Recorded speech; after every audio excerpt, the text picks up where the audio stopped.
तो देखो, अभी हम लोगों ने ज्योमेट्रिकल ऑप्टिक्स कंप्लीट कर लिया, और ज्योमेट्रिकल ऑप्टिक्स के बाद जो नेक्स्ट चैप्टर आता है हमारा, दैट इज इलेक्ट्रोस्टैटिक्स, जो सीबीएसई के पैटर्न के हिसाब से देखेंगे, बोर्ड के पैटर्न के हिसाब से देखेंगे। तो हर एक बोर्ड का अपना अलग अलग चल रहा है, महाराष्ट्र बोर्ड का, फिर यूपी का, या फिर आसाम का, हर एक बोर्ड का अलग अलग जाता है, पैटर्न अलग अलग हो सकता है।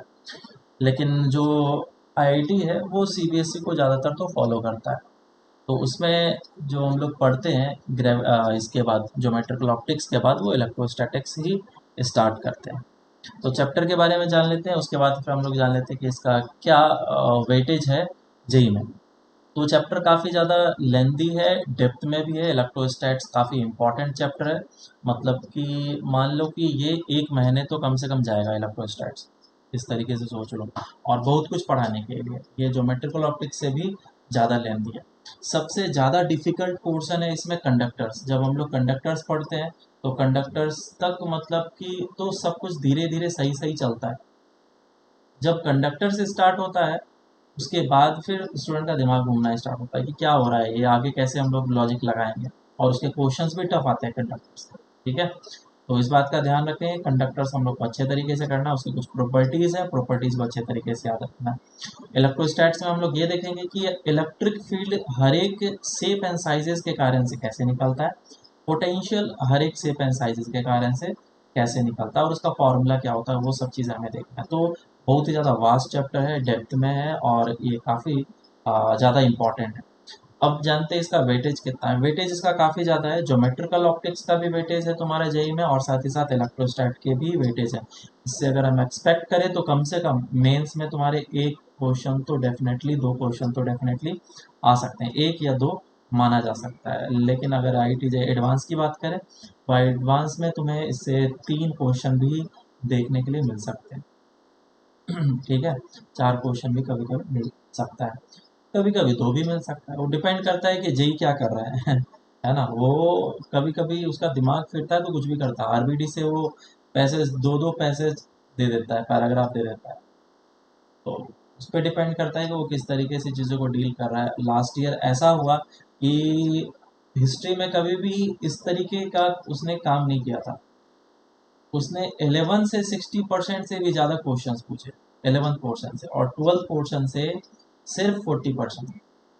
जबकि 12th पोर्शन काफ़ी ज़्यादा इंपॉर्टेंट है, और इससे मोर देन 60% क्वेश्चन इसी से आते हैं, 12th से आते हैं फिजिक्स में। तो ये काफ़ी सरप्राइजिंग है। तो जेई कुछ भी कर सकता है, लेकिन हम लोग एक प्रोबेबिलिटी की बात करते हैं, तो उसके हिसाब से देखें तो इलेक्ट्रोस्टैटिक्स तो इम्पॉर्टेंट है ही। अब इसमें जानते हैं कि क्या क्या चीज़ें इन्वॉल्व होगी। 11th में तुमने क्या क्या चीज़ पढ़ा था, इसमें आ सकता है। देखो, 11th में तुमने जितने भी मैकेनिक्स का पार्ट पढ़ा है वो सारी चीज़ इसमें include है। लेकिन बहुत ज़्यादा डेप्थ में नहीं होगा। ऐसा नहीं कि आरबीटी का खतरनाक सिचुएशन इसमें इलेक्ट्रोस्टैट्स में आ गया, नहीं। आरबीटी का क्वेश्चन मिक्स होगा, इसमें torque is equal to I into alpha, इतना तुम्हें लगाना आना चाहिए।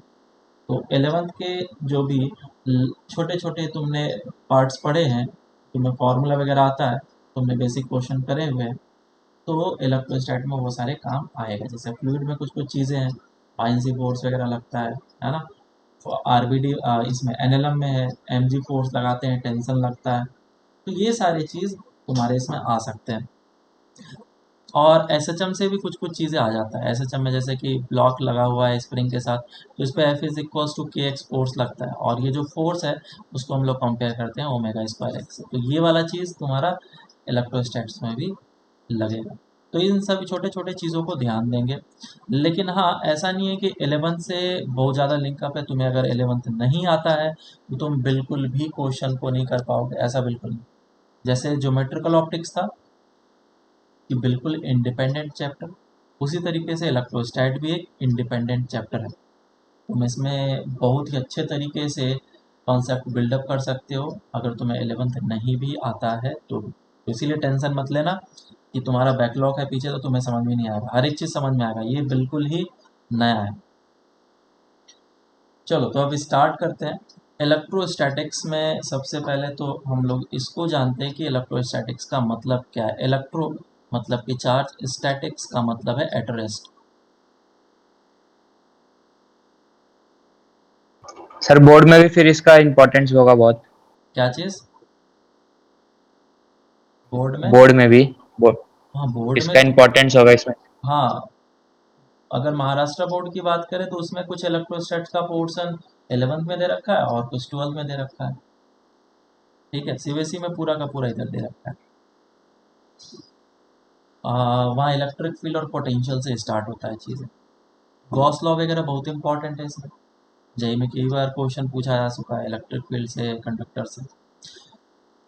चलो, तो इलेक्ट्रो का मतलब हो गया चार्ज और स्टैटिक्स का मतलब हो गया रेस्ट। और इलेक्ट्रोस्टैटिक एक ऐसा मतलब कि चैप्टर है जिसमें हम लोग सिर्फ और सिर्फ चार्जेस के बारे में स्टडी करेंगे जब वो रेस्ट पे होंगे। अब चार्जेस के कारण से क्या क्या हो सकता है, बहुत सारी चीज़ें होंगी जो जो उसको हम लोग पढ़ेंगे। जैसे पोटेंशियल एनर्जी हो सकता है, पोटेंशियल हो सकता है, इलेक्ट्रिक फील्ड हो सकता है, फोर्स हो सकता है, एटसेट्रा एटसेट्रा चीज़ें हो सकती हैं। एनर्जी वगैरह भी, फील्ड वगैरह भी आएगा। तो चार्जेस इस चैप्टर में हमेशा रेस्ट पे रहेगा। चार्जेस कभी भी मोशन में नहीं आएगा। चार्जेस मोशन में कहाँ पे आएगा, वो हम लोग मैग्नेटिज्म वगैरह में पढ़ेंगे। ईएमएफ, ईएमआई में चार्जेस को हम लोग मोशन में लाएंगे। लेकिन यहाँ पे अभी चार्जेस सिर्फ रेस्ट पे। तो रेस्ट पे हम लोग क्यों रखते हैं, वो रीज़न भी मैं वहीं पे बताऊंगा। यहाँ पे रीज़न बताने का कोई मतलब नहीं। अगर रेस्ट पे नहीं रखेंगे तो अलग फील्ड भी आने लग जाता है। तो चार्जेस हमेशा रेस्ट पे रहेंगे। तो इलेक्ट्रिक चार्जेस के बारे में हम लोग को बहुत सारी बातें पता है। जैसे कि इलेक्ट्रॉन का चार्ज कितना होता है, प्रोटॉन का चार्ज कितना होता है, ये सारी सारी बातें। इसका डायमेंशनल एनालिसिस अगर हम लोग करें तो सारी चीज़ कर सकते हैं। ऐसा यूनिट ऑफ चार्ज क्या है बताओ? कूलम। कूलम। कूलम। है ना? 1 कूलम इज इक्वल्स टू क्या होता है? 3 × 10⁻⁹। एक होता है इलेक्ट्रोस्टैटिक यूनिट। नहीं नहीं नहीं, 1 कूलम ही होता है।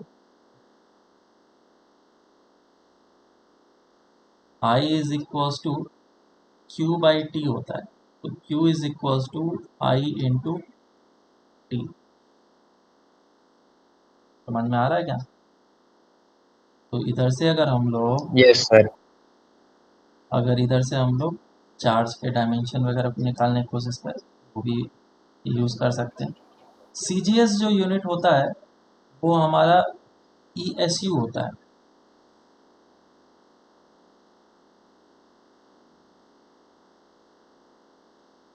ईएसयू जिसको हम लोग इलेक्ट्रोस्टैटिक यूनिट बोलते हैं। Electrostatic unit. और इन दोनों में जो रिलेशन होता है कूलम और ईएसयू में, वो होता है 1 कूलम इज इक्वल्स टू 3 × 10⁻⁹ ईएसयू।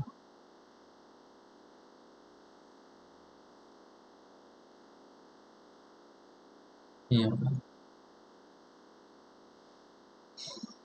बराबर। तो इसका डायमेंशन कितना हो जाएगा? डायमेंशन बताओ, क्या मास है क्या? नहीं। लेंथ है क्या इसमें? नहीं। नहीं। नहीं। टाइम है? हाँ है। Yes sir. है ना? टाइम की पावर 1 आएगा। और करंट करंट। पावर 1। ये डायमेंशनल फॉर्मूला हो गया इसका।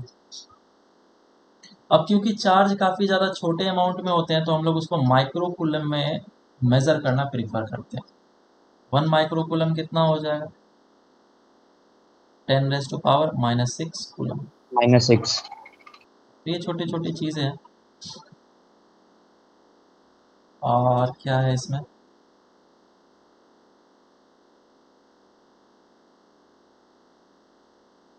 मिली कूलम वगैरह आ सकता है। ठीक है, ये सारी चीज़ें हो गए और इसमें कुछ खास बताने लायक है नहीं।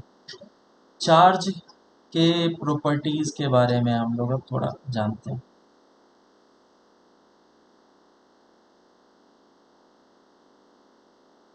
Properties of charge. कुछ कुछ बेसिक बातें हैं जो तुम्हें पहले से पता है। क्या है? चार्ज स्केलर क्वांटिटी है, वेक्टर क्वांटिटी है? स्केलर। हम्म,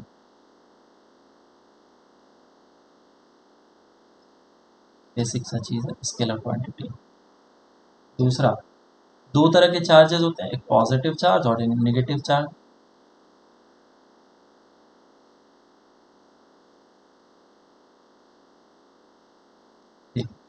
पॉजिटिव चार्ज और दूसरा नेगेटिव चार्ज।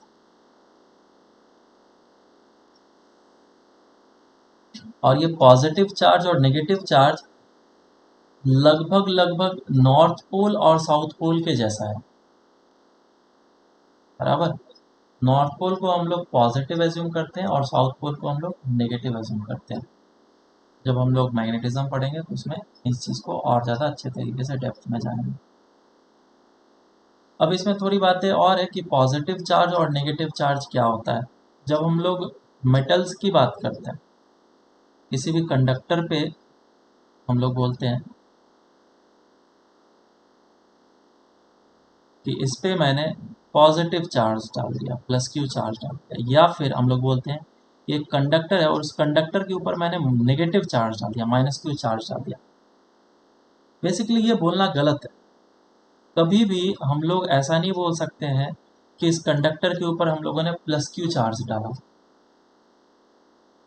कि प्लस क्यू चार्ज नाम का कोई चीज़ होता नहीं।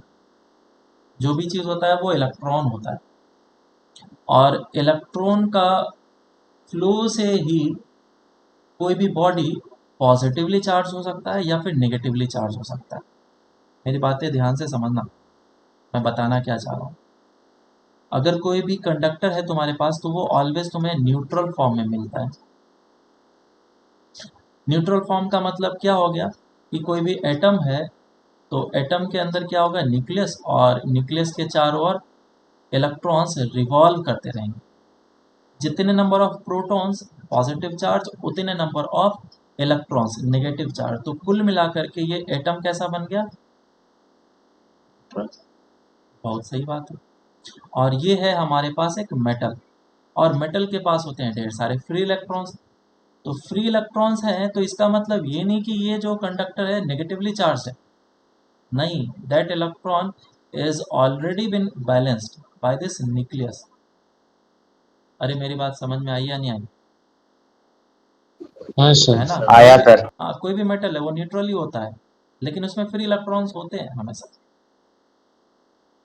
तो अब सोचो कि मैंने क्या किया, किसी भी तरीके से वायर से कनेक्ट किया और इलेक्ट्रॉन को इस तरफ फ्लो करा दिया। अगर इलेक्ट्रॉन इससे 5-10 बाहर निकल गए तो अब क्या हो जाएगा। अब जो कंडक्टर के अंदर इलेक्ट्रॉन होगा वो ज़्यादा होगा या कम होगा। कम। इलेक्ट्रॉन कम हो जाएगा होगा। कम। तो कम। इलेक्ट्रॉन की अगर संख्या कम हुई तो इसमें प्रोटॉन की संख्या कंपैरेटिवली क्या हो गई, ज़्यादा है। बढ़ गई। बढ़ गई। सो दिस मेटल या फिर conductor will be positively charge. इसको हम लोग बोलते हैं कि पॉजिटिवली चार्ज हुआ। और जनरल भाषा में हम लोग क्या बोल देते हैं कि इसके ऊपर मैंने पॉजिटिव चार्ज डाला। कभी भी बॉडी के ऊपर कोई भी पॉजिटिव चार्ज या नेगेटिव चार्ज नहीं डालते हैं। It is the state basically when, जब कंडक्टर के ऊपर इलेक्ट्रॉन ज़्यादा संख्या में है या कम संख्या में। अगर इलेक्ट्रॉन की संख्या, if the number of electron is greater than proton, then it will be negatively charged, and if the number of electron is less than the proton, then it will be positively charged। दोनों case में क्या करना है, इस case में electron deficient,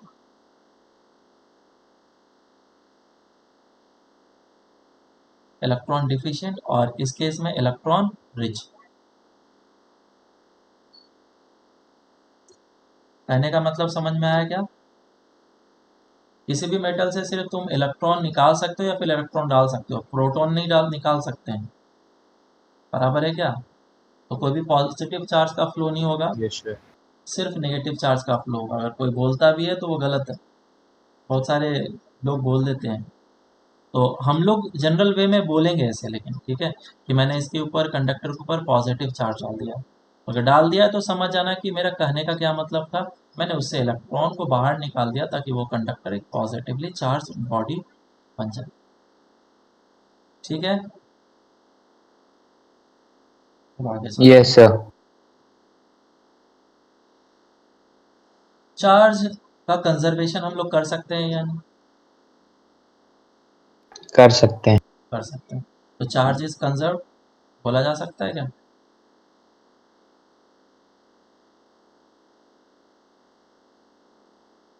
हाँ sir. ठीक है, चार्ज हम लोग हमेशा कंजर्व बोलेंगे, जैसे कि मास हम लोग कंजर्व बोलते हैं ना, कंजर्वेशन ऑफ मास, उसी तरीके से चार्ज भी कंजर्व हम लोग बोल सकते हैं। लेकिन जब हम लोग काफ़ी ज़्यादा डेप्थ में जाते हैं तब कंजर्वेशन ऑफ मास हम लोग नहीं बोलेंगे। आइंस्टाइन थ्योरी वगैरह तुम्हें पता हो, अगर थोड़ी बहुत बातें बताया गया हो, तो जो मासेस है वो एनर्जी में कन्वर्ट हो जाते हैं आजकल। तो उस केस में mass is not conserve.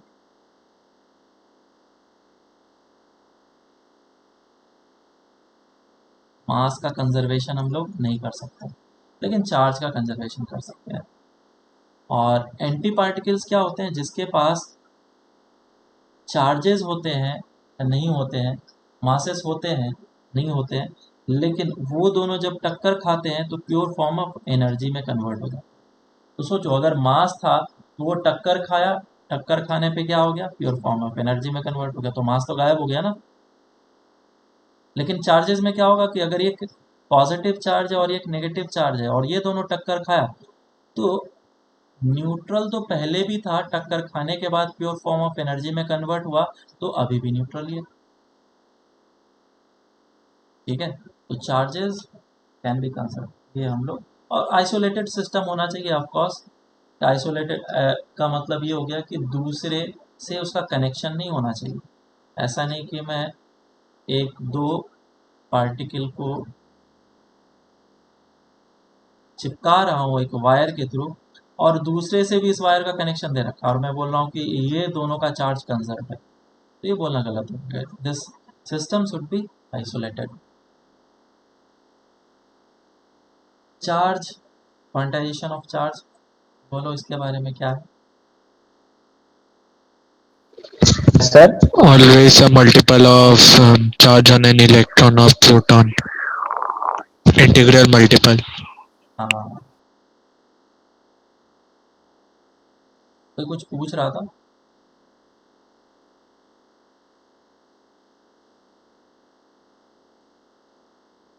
Quantization of charge ये बोलता है कि जो तुम सबसे स्मॉलेस्ट चार्ज अटेन कर सकते हो वो ई के बराबर अटेन कर सकते हो। और ई कितना होता है? 1.6 इंटू 10⁻⁻⁹ कूलम। इससे छोटा चार्ज मैं कितना भी तोड़ लूँ रिसीव कर ही नहीं सकता हूँ। ये हमारे जेई सिलेबस के पॉइंट ऑफ व्यू से। वैसे क्वार्ट्स वगैरह नाम का चीज़ आ चुका है जो 1/3 और 2/3 ई के फॉर्म में यस सर। है ना, 1/3 हाँ सर। और टू बाई सर थ्री लेकिन उन लोग स्टेबल नहीं है। बिल्कुल अनस्टेबल है, लेकिन ये स्मॉलेस्ट फॉर्म तो है चार्ज का। हाँ सर। अनस्टेबल है मैं मानता हूँ, लेकिन इससे तो छोटा है ना। तो हमारे सिलेबस के लिए यही है कि यहाँ चार्ज का सबसे छोटा वैल्यू क्या हो सकता है? ई 1.6 इंटू 10⁻⁻⁹ कूलम, प्लस और माइनस सर में। और कोई भी चार्ज जो लिखा जाएगा वो ऑलवेज इसके इंटीग्रल मल्टीपल में ही लिखा जाएगा। ऐसा नहीं एन को हम लोग को इंटीजर ही रखना है, दिस इज कंपलसरी। क्यों इंटीजर रखना है बोलो? आधा इलेक्ट्रॉन चार्ज वैसे सब पॉसिबल नहीं है। हाँ, एन का वैल्यू ले लिया सपोज 3/2, दिस इज व्हाट 1 + 1/2। 1 तो कंप्लीट है लेकिन आधा चार्ज पॉसिबल नहीं। बोलो कुछ पूछ रहे? सर फिर हम कैसे गारंटी कर सकते कि लाइक वो क्वार्क्स और किसी छोटे पार्टिकल से नहीं बना है? आदमी क्या करता है? रिसर्च करता है। रिसर्च करने के बाद उसे पता चलता है कि ये हमने रिजल्ट निकाला और ये रिजल्ट सेटिस्फाई कर रहा है, फुलफिल कर रहा है। जब तक कि कोई दूसरा आदमी रिसर्च करके ये प्रूफ ना कर दे कि तुम गलत हो, तब तक वो सही है। एटम को सबसे स्मॉलेस्ट पार्टिकल पहले अज्यूम किया जाता था, पता होगा ना तुम्हें ये बातें। फिर बोला हाँ नहीं, सर। यस अब सर। एटम स्मॉलेस्ट पार्टिकल नहीं है, अब हमारा ये स्मॉलेस्ट पार्टिकल, फिर आने लगा ये स्मॉलेस्ट, तो उसी तरीके से चलता है। हम लोग पढ़ रहे हैं मैं रिसर्चर तो हूँ नहीं कि मैं कंफर्म बोल सकता हूँ कि ऐसा आगे तो ऐसा ही हो। वो जो बताया मैं उसको बस पढ़ा रहा हूँ। फिजिक्स में ऐसा ही होता है, कोई गलत प्रूफ कर दिया वो गलत हो गया, नहीं तो अभी तक वो सही चल रहा है। न्यूटन भी ऐसे ही थे, उनके थ्योरीज सालों साल तक चलते रहा, मतलब एक किंग की तरह है। जब तक कोई आकर के उसको गलत प्रूफ नहीं किया तब तक वो चल रहा।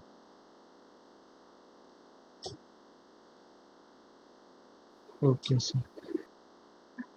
हम्म, आगे चलते हैं। इसमें नेक्स्ट जो पॉइंट है वो हम लोग देखेंगे, क्या चार्ज हमारा फ्रेम ऑफ रेफरेंस पे डिपेंड करता है कि नहीं। तो चार्ज जो हमारा फ्रेम ऑफ नो। रेफरेंस के इंडिपेंडेंट है, it does not depends on the frame of reference. ठीक है, नेक्स्ट इज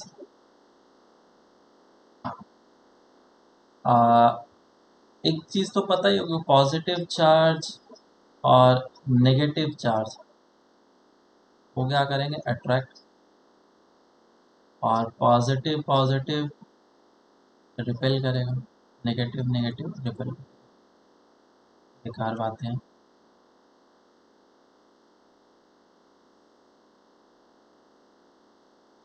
और फिर नेक्स्ट आता है, जो चार्ज है वो कभी भी मास के बिना एग्जिस्ट नहीं कर सकता है, कैन नेवर एग्जिस्ट विदाउट मास। बोलो इसका क्या रीजन।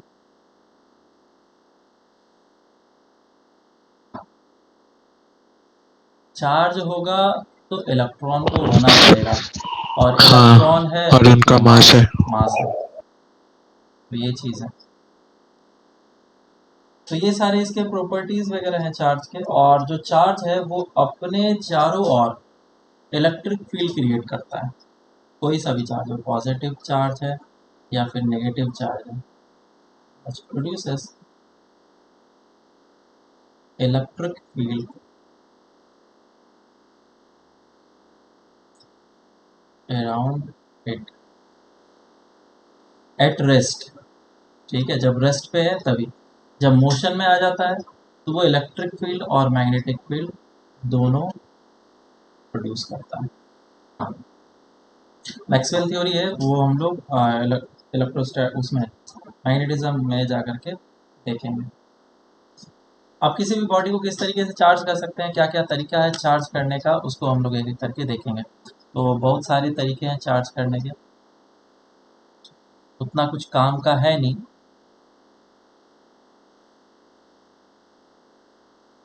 ये थोड़ा थ्योरी पार्ट है, ज़्यादा काम आता नहीं है, लेकिन फिर भी पहला तरीका है charging by friction. Charging by friction, और तुम्हें पता है फ्रिक्शन से किस तरीके से हम लोग चार्ज करते हैं, तो हम लोगों ने भी किया ही होगा। कॉम से हम लोग किस तरीके से स्केल से। पेपर स्ट्रिप्स को उठा लेते हैं कॉम से, और साथ ही साथ स्केल वगैरह से। तो बेसिकली कुछ मटेरियल्स ऐसे होते हैं, हाइड्रोफोबिक और हाइड्रोफिलिक का नाम सुना है क्या ऑर्गेनिक केमिस्ट्री में, यस सर। है ना। Yes sir. Hydrophobic and hydrophilic का मतलब कि water liking property and water repellent property जिसके पास होता है उसको हम लोग ये दोनों टर्म से नाम से जानते हैं। मतलब वो पसंद कर रहा है कि तुम मेरे तरफ अटैच हो या फिर अट्रैक्ट हो। कुछ ऐसा ही चीज़ इलेक्ट्रॉन के साथ होता है।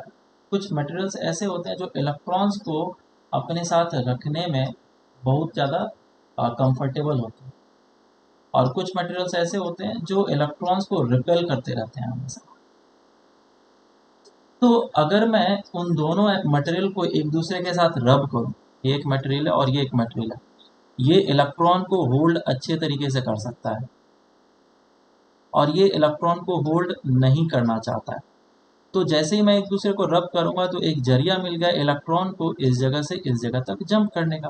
तो इलेक्ट्रॉन जैसे जैसे करके इस तरफ आ जाएगा तो ये नेगेटिवली चार्ज हो जाएगा और ये पॉजिटिवली चार्ज हो जाएगा, काइंड ऑफ, है ना।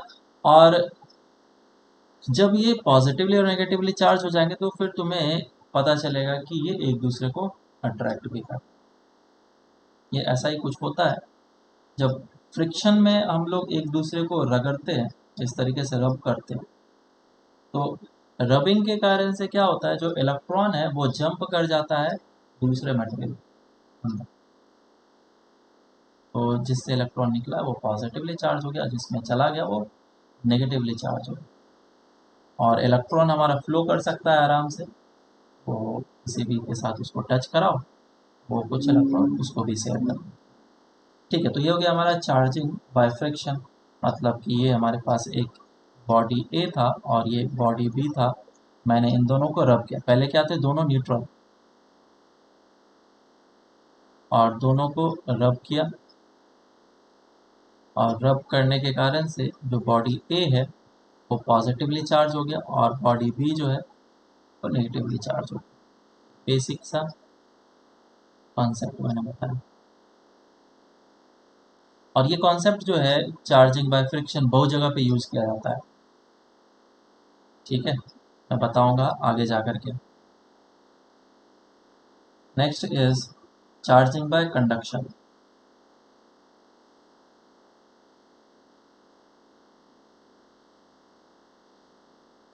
बाय कंडक्शन, तो चार्जिंग बाय कंडक्शन क्या होता है? Induction and conduction. इंडक्शन मतलब इंड्यूस करना, कंडक्शन मतलब कंडक्ट करना। सर जरा ऊपर करो ना, 1 मिनट। हम्म, तो इस वाले सर प्रोसेस में चार्ज हम बॉडी लोग, को किसी हाँ बोलो। चार्ज बॉडी को किसी अनचार्ज बॉडी के सामने ला देंगे। हाँ, कंडक्ट करना है ना। हमें पता है कि अलग अलग तरह के मटेरियल्स होते हैं, कंडक्टर्स होते हैं, सेमी कंडक्टर्स होते हैं, इंसुलेटर्स होते हैं। तो उन सभी में डिफरेंस क्या है? इलेक्ट्रॉन्स की संख्या, फ्री इलेक्ट्रॉन्स की, इलेक्ट्रॉन्स की बोलूँगा तो गलत है, क्या बोलना चाहिए, फ्री इलेक्ट्रॉन्स। फ्री इलेक्ट्रॉन्स जो होते हैं वो कंडक्टर्स में बहुत ही ज़्यादा अमाउंट में होते हैं। तो लेट से मेरे पास एक दो कंडक्टर है, conductor A and conductor B, और ये कंडक्टर ए जो है वो न्यूट्रल है, ध्यान से समझते जाना, और कंडक्टर बी जो है वो पॉजिटिवली चार्ज है, पॉजिटिवली चार्ज है। मैं चाहता हूँ कि ये चार्ज इसके पास भी चला जाए, तो उसके लिए हम लोग को क्या करना पड़ेगा, एक वायर से कनेक्ट करना पड़ेगा। तो मैंने क्या किया, नेक्स्ट टाइम इसको मैंने ए और बी बॉडी को वायर से कनेक्ट कर दिया, और जैसे ही मैंने वायर से कनेक्ट किया ये बॉडी था पॉजिटिवली चार्ज, तो क्या होगा, इधर पॉजिटिव चार्ज जाने लग जाएगा। बोलो, बेसिकली ये नहीं हाँ यस होता सर। है, ये अगर बोला तो गलत है, क्योंकि अभी हम लोग बेसिक कोर कॉन्सेप्ट ही सीख रहे हैं। बहुत जगह पे ऐसे बोल दिया जाएगा कि पॉजिटिव तार इधर चला, पॉजिटिव चार्ज इस तरफ चला जाएगा, आगे भी हम लोग बोलेंगे, लेकिन अभी तो कोर कॉन्सेप्ट सीखना है ना। तो मुझे सही बात ये बोलना पड़ेगा कि इस जगह पे इलेक्ट्रॉन्स, नंबर ऑफ इलेक्ट्रॉन्स कम है या फिर पॉजिटिव चार्ज ज़्यादा है, तो इलेक्ट्रॉन्स को अट्रैक्ट करेगा इसके पास, क्योंकि ढेर सारे इलेक्ट्रॉन्स है, कंपेरेटिवली इलेक्ट्रॉन ज़्यादा, तो इलेक्ट्रॉन का इस डायरेक्शन में फ्लो होगा, और क्योंकि इलेक्ट्रॉन का इस तरफ फ्लो हुआ तो इसके नंबर ऑफ इलेक्ट्रॉन्स, ए के नंबर ऑफ इलेक्ट्रॉन्स घटने लगेंगे, तो ए हो जाएगा इलेक्ट्रॉन डिफिशियंट। सो यहाँ पे पॉजिटिव चार्ज आता है। ठीक है, ये प्रॉपर तरीका हुआ बोलने का। और ये बी के पास, ऐसा नहीं कि सारा का सारा चार्ज चला जाए ना, सारा का सारा चार्ज नहीं जाएगा। सिस्टम हमेशा अपने पोटेंशियल एनर्जी को मिनिमाइज करना चाहता है, तो उतना ही चार्ज फ्लो करेगा जिससे कि ये सिस्टम पूरा का पूरा मिनिमम पोटेंशियल एनर्जी पे आ जाए। ऐसा नहीं कि पूरा पॉजिटिव इधर चला गया और इसके पास कुछ नहीं, ये न्यूट्रल हो गया, तो ये फिर से इसका पोटेंशियल एनर्जी बढ़ गया। This is the final state where the potential energy of the system is minimum. तो मान लो कि इसके पास चार्ज था कैपिटल क्यू और ये था 0, और अब फाइनल टाइम पे इसके पास चार्ज हो गया क्यू ए और इसके पास चार्ज हो गया Q B. Conservation of charge लगा करके हम लोग बोल सकते हैं that capital Q will be equals to Q A plus Q B. समझ में आया क्या? तो जितने नंबर, मान लो कि 100 इलेक्ट्रॉन्स इस डायरेक्शन में फ्लो करके इधर गए, तो इलेक्ट्रॉन्स का कंपनसेशन हम लोग पॉजिट्रॉन बोल देते हैं। तो 100 पॉजिट्रॉन्स इस तरफ मूव, ऐसा बोल, या फिर पॉजिटिव चार्ज इस तरफ मूव।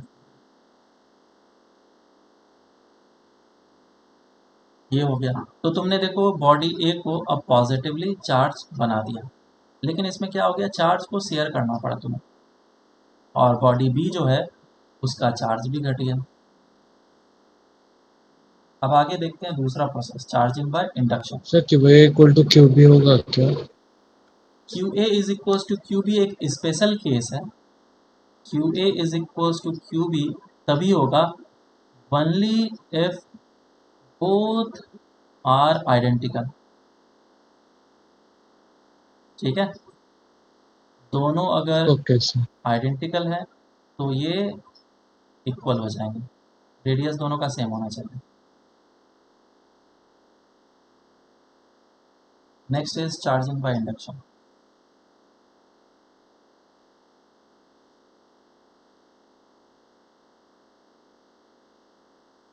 तो जैसा कि नाम सजेस्ट कर रहा है, इंडक्शन होना चाहिए। इंडक्शन का मतलब क्या होता है बोलो?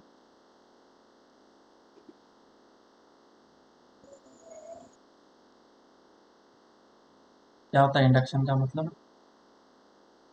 सर लाइक इंड्यूस करना, जैसे हाँ, इंड्यूस करना, मतलब जो दूसरे चीज कुछ बॉडी में कुछ। तुम्हारे अंदर कोई प्रॉपर्टी है जो तुम्हें पता नहीं है, और मैंने कुछ ऐसी बातें बोली जिससे तुम भावुक हो गए और तुम्हारे अंदर वो क्वालिटी इन्हेंस हो गई थी तो जरूर, लेकिन वो डोमिनेटिंग हो गई। ठीक है, तो उसको बोलते हैं इंड्यूस करना। सेम वे में जो चीज़ है नहीं, तुमने उसको वहाँ पे उधर से एक्सट्रैक्ट करके काइंड ऑफ निकाल दिया। मैं समझा नहीं पा रहा हूँ, वापस से यहाँ पे समझाता हूँ। मेटल्स हमारे पास दो हैं, ये ए है और ये बी है, और इसमें ए जो मेटल है वो न्यूट्रल है और बी जो है वो पॉजिटिवली चार्ज है। Let's say this material is positively charge और ये है न्यूट्रल। तो न्यूट्रल है तो इसका मतलब ये नहीं कि इसमें इलेक्ट्रॉन नहीं है, इलेक्ट्रॉन तो ढेर सारे हैं भाई। इलेक्ट्रॉन तो ढेर सारे, फ्री इलेक्ट्रॉन्स हमेशा ही अवेलेबल होते हैं कंडक्टर के पास, कुछ भी कर लो, लेकिन उतने ही नंबर में प्रोटॉन्स है, इसीलिए ये न्यूट्रल है। तो मैंने क्या किया, इस मेटल को काफ़ी पास लेकर के गया। इस कंडक्टर को हम लोग ज़्यादातर यूज़, जो नाम यूज़ करते हैं वो कंडक्टर बोलते हैं। सो कंडक्टर ए न्यूट्रल था, कंडक्टर बी को मैं काफ़ी पास में लेकर के गया। जैसे कि मान लो एक मैग्नेट है तुम्हारे पास, नॉर्थ पोल साउथ पोल, और मैं उस आयरन पीस के जस्ट सामने लेकर के जाता हूँ, तो ये क्या कर लेता है, अट्रैक्ट कर लेता है। आया ना?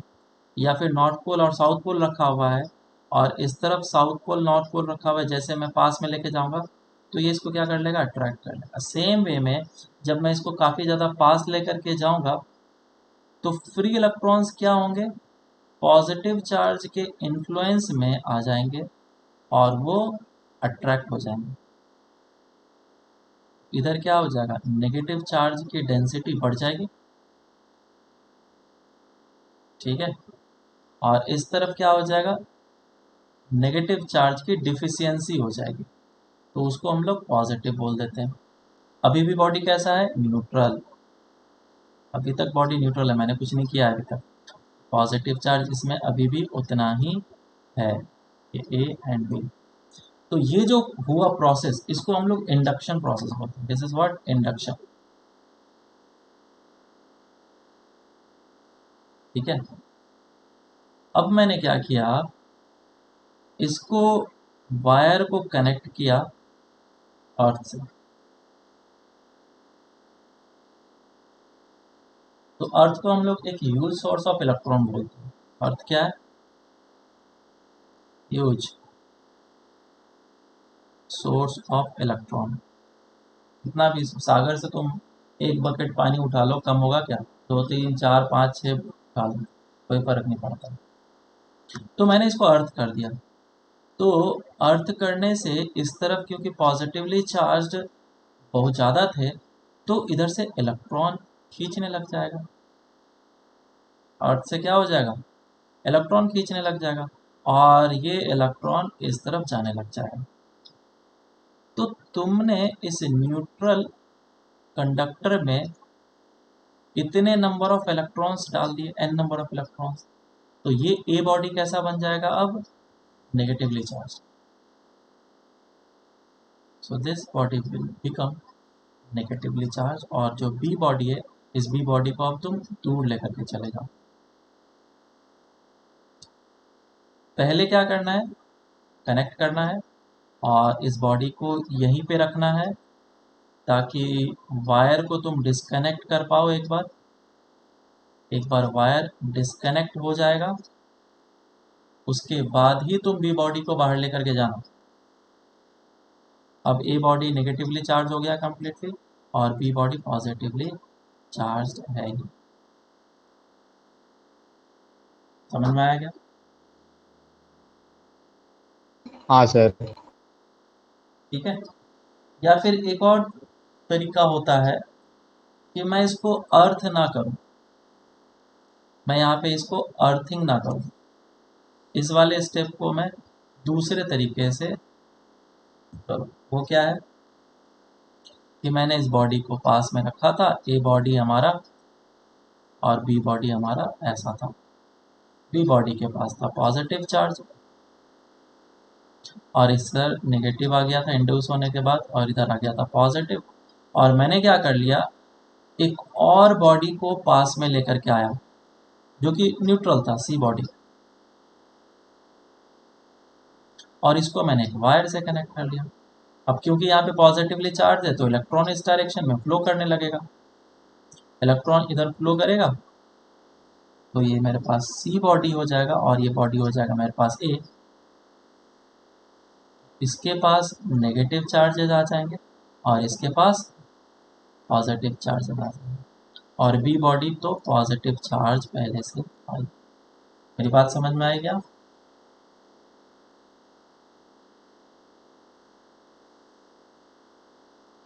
तो ये 2 स्टेप्स हैं। इन 2 स्टेप से तुम 2 बॉडीज को चार्ज कर सकते हो। This is what charging by induction. चलो अब आगे चलें। हाँ sir. Next is thermal emission.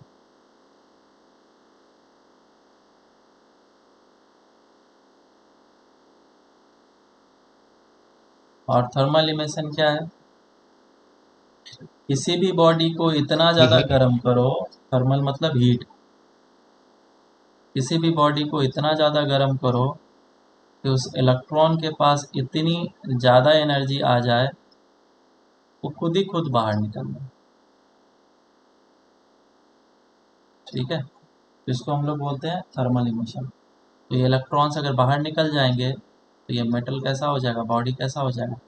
Positively charge. बहुत ही बेसिक सा चीज़ है। फोटो इलेक्ट्रिक इफेक्ट से भी हम लोग बॉडी को चार्ज कर सकते हैं।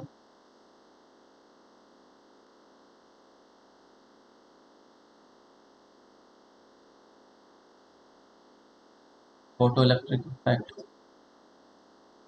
और फोटो इलेक्ट्रिक इफेक्ट में क्या करेंगे, कोई भी मेटल है हमारे पास, उस मेटल सरफेस के ऊपर हम लोग क्या करेंगे, इलेक्ट्रोमैग्नेटिक रेडिएशंस को फॉल कराएंगे। और ये इलेक्ट्रोमैग्नेटिक रेडिएशन जब फॉल करेगा इसके ऊपर, जिसको हम लोग फोटोन बोल रहे हैं, तो ये इलेक्ट्रॉन को क्या करेगा, बाहर निकालेगा।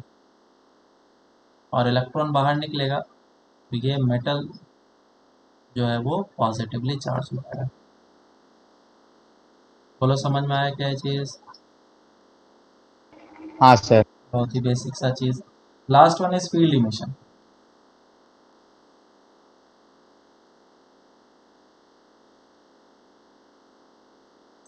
Field emission.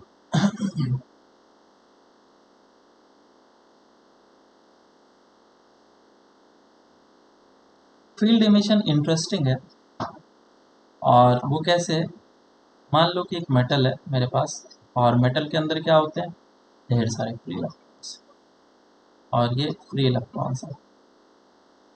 इतने ज़्यादा फ्री इलेक्ट्रॉन्स हैं, तो मैं इसके ऊपर एक इलेक्ट्रिक फील्ड सेटअप करता हूँ जो कि इस डायरेक्शन में होता है। अब इलेक्ट्रिक फील्ड के बारे में जानते हो क्या? 10th में पढ़ा होगा थोड़ी बहुत बातें, इलेक्ट्रिक फील्ड क्या होता है? हाँ। पढ़ा या नहीं पढ़ा है? यस सर, पढ़ा हाँ, है। Yes sir yes. Electric field अगर इस डायरेक्शन में है और इस जगह पे दो चीज रखा हुआ है, एक पॉजिटिव चार्ज रखा है और एक नेगेटिव चार्ज, पॉजिटिव चार्ज रखा है और नेगेटिव चार्ज, तो इलेक्ट्रिक फील्ड के कारण से पॉजिटिव चार्ज पे जो फोर्स लगेगा वो इस डायरेक्शन में लगेगा, और नेगेटिव चार्ज पे फोर्स इस डायरेक्शन में लगेगा। इस चीज़ को हमेशा याद रख लेना, क्योंकि फोर्स का डायरेक्शन निकालने के लिए बहुत स्टूडेंट को प्रॉब्लम होता है कि जिस डायरेक्शन में इलेक्ट्रिक फील्ड है, जिस डायरेक्शन में इलेक्ट्रिक फील्ड है, पॉजिटिव चार्ज पे उसी डायरेक्शन में फोर्स लगेगा, और फोर्स का मैग्नीट्यूड कितना होता है? Q इंटू ई। सेम वे में यहाँ पे भी फोर्स का मैग्नीट्यूड Q इंटू ई होता है, लेकिन नेगेटिव चार्ज के कारण से इसका अपोजिट डायरेक्शन में फोर्स लगता है। ठीक है, तो अब यहाँ पे क्योंकि ढेर सारे यस सर। इलेक्ट्रॉन्स हैं और ये इलेक्ट्रिक फील्ड तुमने अप्लाई किया, एक्सटर्नल इलेक्ट्रिक फील्ड हम लोग इसको बोलते हैं, एक्सटर्नल इलेक्ट्रिक फील्ड, तो यहाँ पे भी क्या होगा? इलेक्ट्रॉन्स इस तरफ आ जाएंगे, और इधर इलेक्ट्रॉन डिफिशिएंट हो गया तो पॉजिटिव चार्ज में बोल दो। ठीक है, क्यों ऐसा हुआ? क्योंकि इस इलेक्ट्रॉन के ऊपर इस डायरेक्शन में फोर्स लग रहा है, opposite to the direction of electric field. क्यों इधर इधर, तो इस तरीके से तुमने क्या कर दिया? इंड्यूस कर दिया। तो ये इंडक्शन प्रोसेस में, तो फोर्स इस पे कितने लग रहे हैं हर एक इलेक्ट्रॉन पे अगर मैं बोलूँ? लेट से तुमने ई के मैग्नीट्यूड को बहुत ही ज़्यादा बढ़ा दिया, इलेक्ट्रिक फील्ड का मैग्नीट्यूड तुमने बहुत ज़्यादा बढ़ा दिया, तो इलेक्ट्रिक फील्ड का मैग्नीट्यूड इतना ज़्यादा हो जाएगा एक टाइम पे कि जो इलेक्ट्रॉन है वो खुद जंप करके बाहर निकल जाए इस फोर्स के कारण से।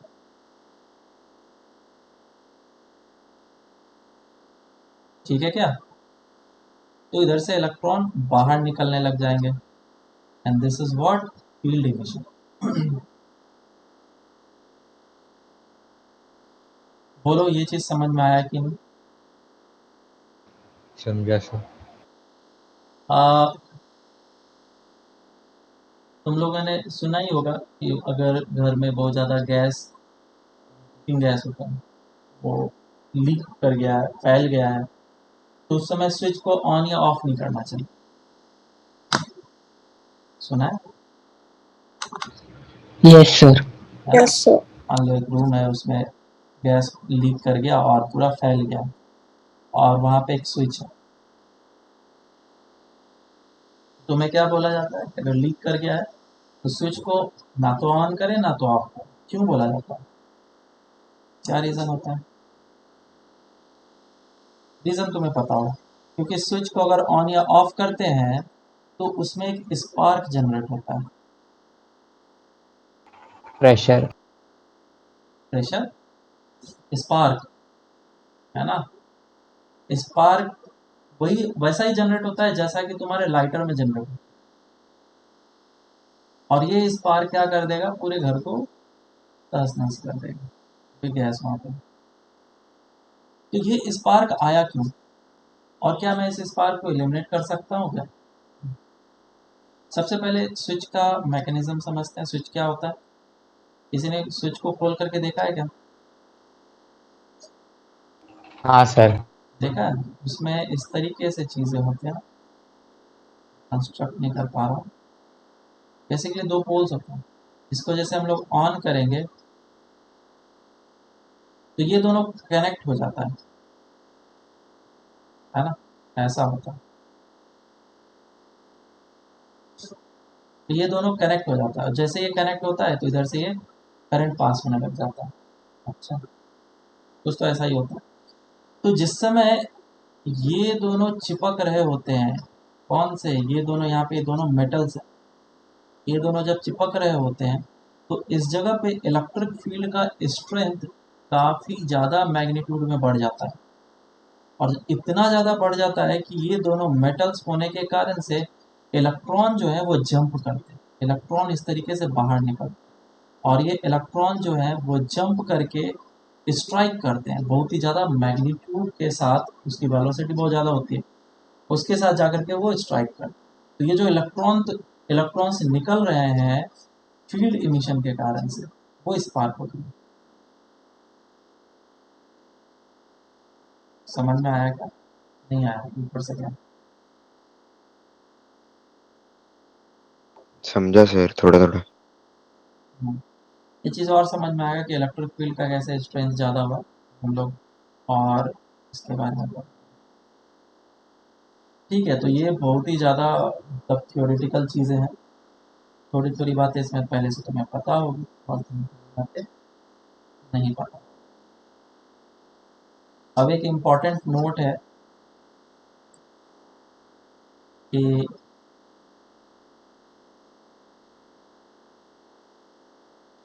क्या मैं कंफर्म कर सकता हूँ किसी भी एक्सपेरिमेंट प्रोसेस से कि हाँ ये बॉडी कम्प्लीटली पॉजिटिवली चार्ज है या फिर नेगेटिवली चार्ज है? Any body is positively charge और any body is negatively charge, confirm कर सकते हैं क्या? हाँ, हम लोग कर सकते हैं। कैसे हाँ करेंगे? सर। हाँ, मान लो कि जैसे तुम्हारे पास मैग्नेट दे दिया, north pole magnet. South pole है ना, तो एक दूसरे के सामने रखेंगे तो अट्रैक्ट करता है, बराबर, तो और रिपेल भी करता है। तो जैसे कि मैंने एक पॉजिटिव चार्ज लिया और पॉजिटिव चार्ज को मैंने पॉजिटिव चार्ज के सामने रखा, फिर रिपेल करेगा, बहुत बढ़िया। और अगर मैं नेगेटिव चार्ज को लिया और नेगेटिव चार्ज के सामने रखा, वो रिपेल करेगा। और अगर मैंने पॉजिटिव चार्ज लिया और नेगेटिव चार्ज लिया तो ये क्या करेगा, एक दूसरे को अट्रैक्ट करेगा। लेकिन क्या होगा अगर मैं पॉजिटिव चार्ज लूं और एक न्यूट्रल बॉडी लूं, नेगेटिव चार्ज लूं और एक न्यूट्रल बॉडी लूं? बोलो, फर्स्ट केस में और सेकंड केस में क्या होगा? अट्रैक्ट करेगा, रिपेल करेगा, या कुछ नहीं करेगा? पर अट्रैक्ट करेगा। क्योंकि टेस्ट बॉडी अगर मेरे पास एक गिवन है तो उस टेस्ट बॉडी के पास या तो न्यूट्रल चार्ज हो सकता है, या फिर पॉजिटिवली चार्ज हो सकता है, या फिर नेगेटिवली चार्ज हो सकता है। अगर टेस्ट बॉडी पॉजिटिवली चार्ज है तो ये सारे चीज़ें देखे जा सकती है, और टेस्ट बॉडी अगर नेगेटिवली चार्ज है तो उस केस में क्या होगा? पॉजिटिव के पास लेकर के जाएंगे तो वो अट्रैक्ट करेगा, रिपेल करेगा, या न्यूट्रल रहेगा, कुछ भी फोर्स नहीं लगाएगा, क्या होगा?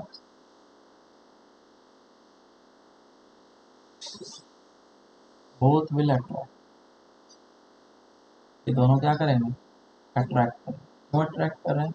तो जैसे तुमने एक पॉजिटिव चार्ज सर जो इंड्यूस चार्जेस की वजह से।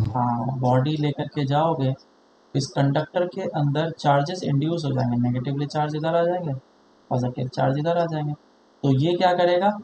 फोर्स लगा करके इसको अट्रैक्ट करने की कोशिश करेगा। तुम बोलोगे सर ये पॉजिटिव चार्ज रिपेल भी तो कर रहा है, तो देखो सर ये फोर्स और ये फोर्स, नेट फोर्स तो जीरो हो गया। लेकिन जब तुम यस अगर सर। ध्यान से देखोगे तो F1 का जो मैग्नीट्यूड होगा that will be greater than F2। क्यों? क्योंकि डिस्टेंस कम है ना, इसका डिस्टेंस कम है, इसका डिस्टेंस ज़्यादा है। थोड़ी बहुत बातें तो तुम्हें पता ही है, F is inversely proportional to R square. तो मेरी बात समझ में आ गई कि ये दोनों अट्रैक्ट करेगा, न्यूट्रल बॉडी अगर है तो। और अगर नेगेटिवली चार्ज न्यूट्रल के सामने रखा गया तो क्या करेगा? अट्रैक्ट या रिपेल या न्यूट्रल? अट्रैक्ट। ये भी अट्रैक्ट करेगा, बोथ विल अट्रैक्ट। इस वाले केस में क्या हुआ, जब मैं नेगेटिवली चार्ज बॉडी को सामने रखा पॉजिटिव चार्ज इंड्यूस हो गया। तो न्यूट्रल बॉडी में इस बार पॉजिटिव चार्ज इस तरफ इंड्यूस हुआ और नेगेटिव चार्ज इधर। तो पॉजिटिव और नेगेटिव एक दूसरे को क्या करेगा, अट्रैक्ट। और सेम वे में रिपल्सन भी होगा, लेकिन डोमिनेटिंग क्या होगा,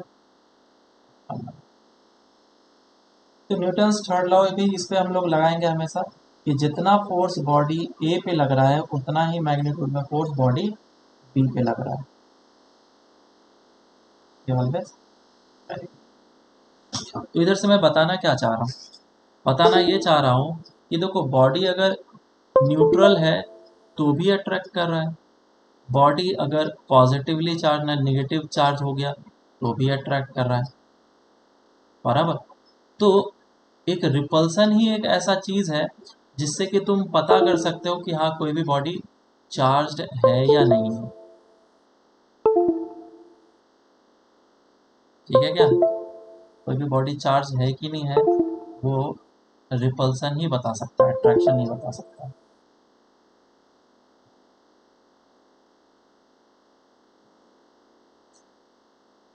चलो अब इसके कुछ क्वेश्चंस कर लेते हैं तो मैं समझ में आ जाएगा।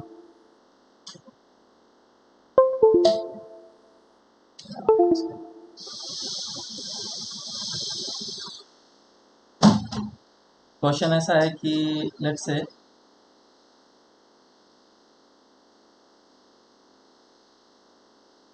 मैं लिख करके देता हूँ, मेरे पास ये क्वेश्चन है, एक क्वेश्चन में ball A B C D E,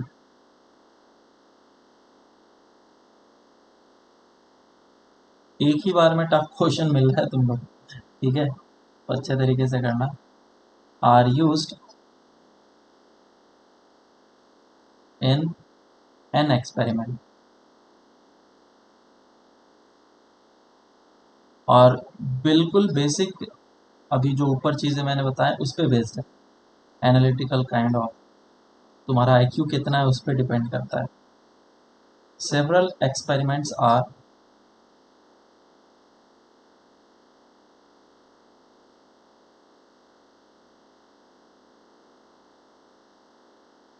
performed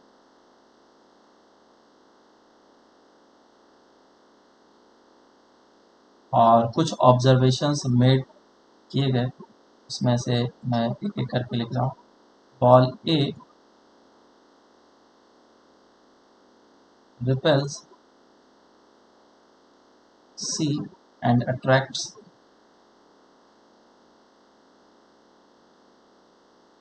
B।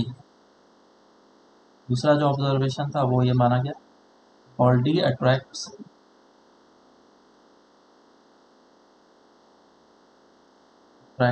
B and has no effect on E। Third जो है A नेगेटिवली चार्ज रॉड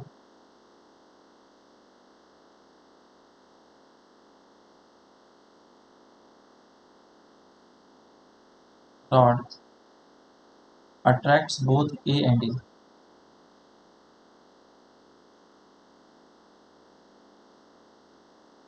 ठीक है, ये A जो है वो A है, नॉट बॉल A।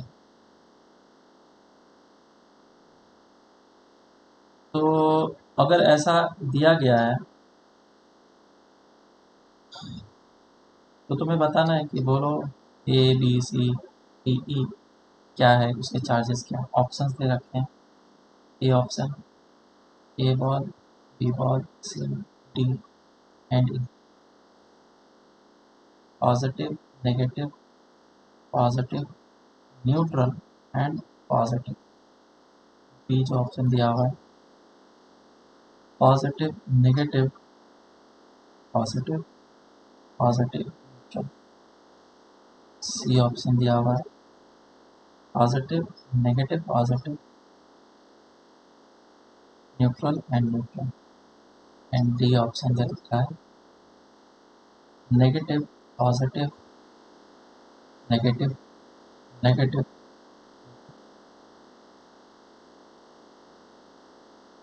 चलो सॉल्व करो इसको। किस तरीके से किया? सर पहले सेकंड ऑप्शन से मालूम पड़ जाए कि लाइक डी और ई में कोई अट्रैक्शन नहीं है तो न्यूट्रल ही होंगे दोनों, और फिर वो उन दोनों का कंडीशन यूज करके फर्स्ट में से भी कंडीशन निकाल दिया और वो ऑप्शन से वो सब मैच किया तो फिर वो सी दिखा रहा है। इसको करने का दो तरीका है कि तुम ऑप्शन को मत देखो बिल्कुल भी, और तुम अपने तरीके से स्टेटमेंट को पढ़ो और एजम्पशंस लेते जाओ और उसको सॉल्व करते जाओ। दूसरा तरीका ये है कि तुम कोई भी ऑप्शन ए को पिक कर लो और स्टेटमेंट्स को वेरीफाई करने की कोशिश करो। ये दूसरा तरीका है, ठीक है। तो लेट्स से कि मैं स्टेटमेंट ए लिया और स्टेटमेंट ए को मैं वेरीफाई करना चाह रहा हूँ। स्टेटमेंट ए को मैं स्टेटमेंट ए को मैं वेरीफाई करना चाहता हूँ कि ये सही है कि नहीं। ऑप्शन ए को वेरीफाई करना चाहता हूँ, तो ऑप्शन ए को वेरीफाई करेंगे तो उसके लिए पहला स्टेटमेंट क्या बोल रखा है? ए रिपेल सी। क्या ए और सी रिपेल कर सकता है? हाँ कर सकता है। क्या ए और बी एंड अट्रैक्ट्स बी, क्या बी को अट्रैक्ट कर सकता है? हाँ कर सकता है। उसके बाद बोल रखा है बॉल डी अट्रैक्ट्स बी, क्या डी और बी अट्रैक्ट हो रहा है? क्या डी और बी अट्रैक्ट नहीं हो रहा? हाँ हो रहा है, हो रहा है। And has no effect on E, तो ई पे कोई इफेक्ट नहीं होना चाहिए, मतलब डी और ई पे कोई इफेक्ट नहीं होना चाहिए। डी और ई पे इफेक्ट तो हो रहा है, अट्रैक्ट कर रहा है, तो यहाँ पे गलत हो गया। तो इस तरीके से तुम ऑप्शन को चेक करोगे तो तुमको उससे सी आंसर आ जाएगा, ठीक है। और नहीं तो कुछ लोग कैसे करते हैं कि एज्यूम कर लेते हैं कि जो बॉल है उसका charge A B C D का एक एक करके चार्ज एज्यूम कर लेते हैं और फिर उस चार्ज को हम लोग लेकर के कंडीशन से फुलफिल कराया। कुछ स्टेटमेंट में कंफर्म हो जाता है कि बॉल ए का चार्ज जो है वो तुम्हारा पॉजिटिव ही होगा या फिर बॉल ई का चार्ज न्यूट्रल ही होगा। कुछ स्टेटमेंट से पता चलता है, फिर उसके बाद वहाँ से तुम क्यू निकाल के आगे बढ़ सकते हो। तो ऐसे क्वेश्चन आने की संभावनाएं तो नहीं है, जो मैंने करा दिया। अब यहाँ से स्टार्ट हो रहा है हमारा मेन चीज, इट इज कूलम्स लॉ। तो देखो कूलम्स लॉ क्या है, तुम लोगों ने पढ़ाई है कूलम्स लॉ।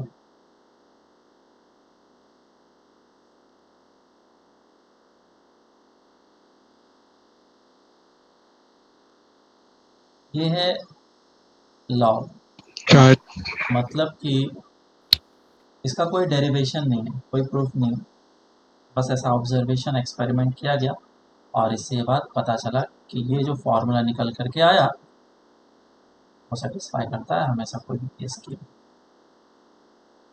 तो उसमें बोला गया कि जो चार्जेस हैं, अगर कोई भी दो चार्जेस को मैं, let's say this charge is Q1 and this charge is Q2, और इन दोनों को r डिस्टेंस पे रख दिया जाए तो फोर्स जो कि इस पे लग रहा है और इस पे भी लगेगा, force on 1 due to 2 and force on 2 due to 1, ऐसा।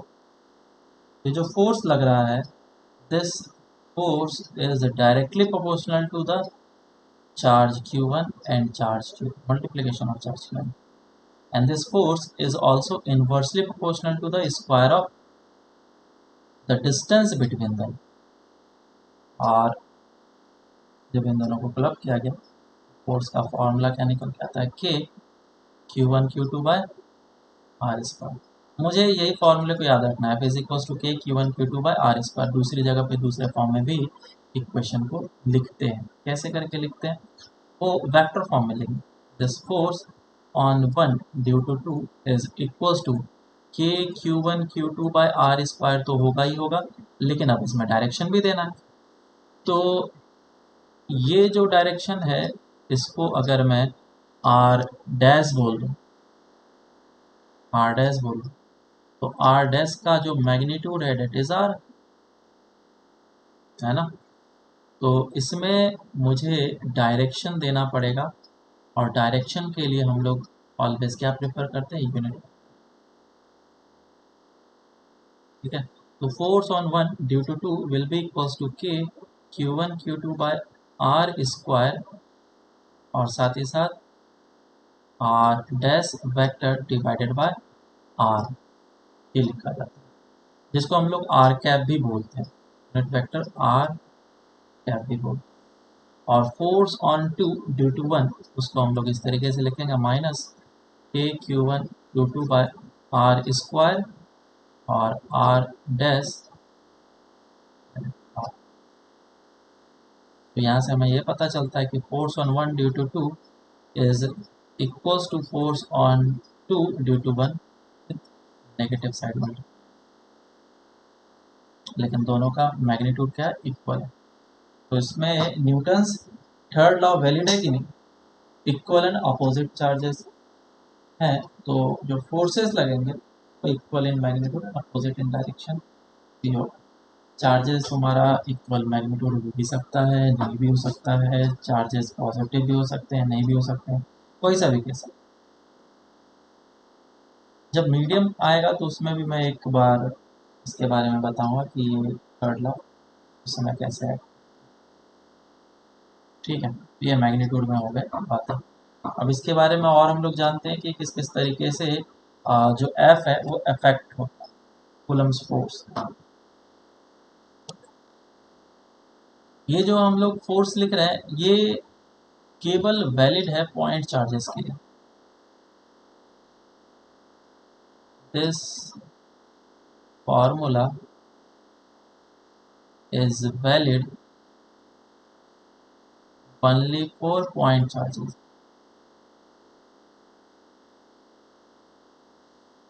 अगर कोई बड़ा सा स्फेयर हो, उसके ऊपर चार्ज रखा हो और मैं यहाँ पे दूसरा स्फेयर रखा हूँ, इस पे भी चार्जेस हैं, फोर्स निकालने की कोशिश करो, तो ये फॉर्मूला हम लोग नहीं लगाएंगे। हालांकि डिराइव होकर के यही फॉर्मूला आता है, एफ इज इक्वल्स टू के Q1 Q2 बाय आर, इसका डिराइव होकर के ही आता है सेम फॉर्मूला। लेकिन ये फॉर्मूला ऊपर जो लिखा हुआ है this is only for point charges. मान लो कि हमने शेप चेंज करके एक रिंग कर दिया और रिंग के ऊपर पॉइंट चार्जेस है, तो अब तो डेफिनेटली यहाँ पे एक पॉइंट चार्ज भी रख दो तो भी सेम इस मैग्नीट्यूड के बराबर फोर्स नहीं आएगा। तो उसके लिए हमें डिराइव करना पड़ेगा। दूसरा, इसमें जो कांस्टेंट ऑफ प्रोपोर्शनलिटी है के, उसका वैल्यू के क्या होता है, K is equals to 1 by 4 pi epsilon naught. और एप्सिलॉन नॉट क्या होता है, permittivity. Permeability and permittivity. Permeability mu naught होता है और परमिटिविटी हमारा एप्सिलॉन नॉट होता है। So this is permittivity of vacuum.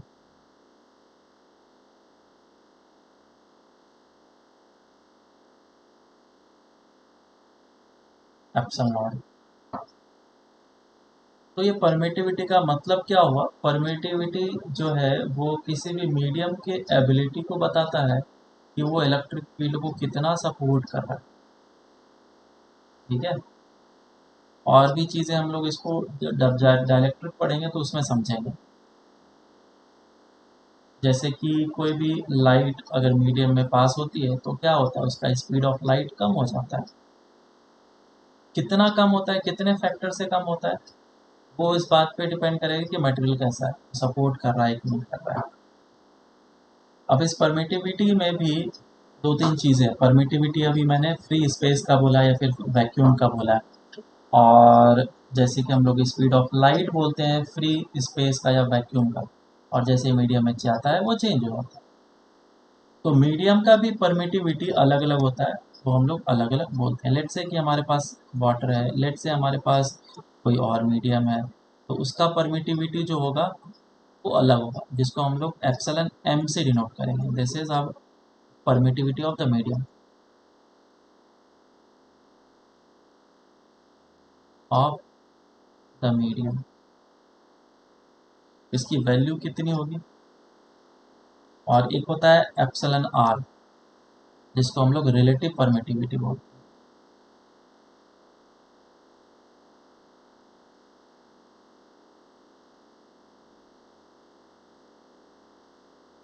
Relative permittivity. Relative permittivity क्या होता है? Permittivity related to vacuum. बस दोनों का रेशियो ले लो। रिलेटिव। हाँ, रेशियो ले लो। तो epsilon M divided by epsilon naught, this is what? Relative permittivity. इसे याद रखना, epsilon R is what? Relative permittivity. तो किसी भी मीडियम का हम लोग परमिटिविटी कितना बोलेंगे? Epsilon R into epsilon naught. किसी भी मीडियम का परमिटिविटी तो ये बोलेंगे, क्योंकि क्वेश्चन में कभी कभी रिलेटिव परमिटिविटी दे दिया जाता है, कभी कभी मीडियम का परमिटिविटी दे दिया जाता है, ठीक है ना? तो हमें पता होना चाहिए। अब चलो k का वैल्यू देख लेते हैं। k का वैल्यू कितना होता है?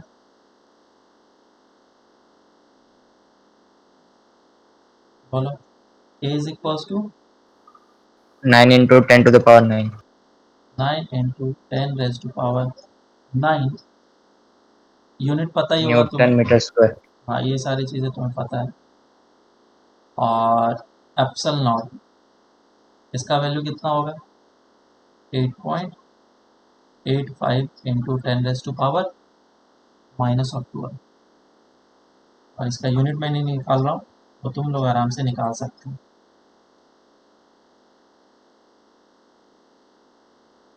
इस चीज़ को हम लोग याद है। 10⁻⁻⁻। सर ऐसा यूनिट में ही है ना सब? हाँ हाँ, सब ऐसा यूनिट है। MKS यूनिट हम लोग ले रहे हैं, CGS नहीं, ठीक है?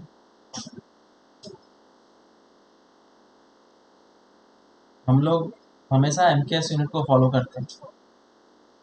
तो 9 इंटू 10⁻⁹ जो है वो हमारा k का वैल्यू और एप्सिलॉन नॉट का वैल्यू 8.85 इंटू 10⁻⁻12 है। और जो g होता है उसमें 10⁻⁻11 आता है, कंफ्यूज मत होना, ठीक है? तो हम लोग क्या देख रहे थे? इसके प्रॉपर्टी। सेकंड हो गया, थर्ड देखो।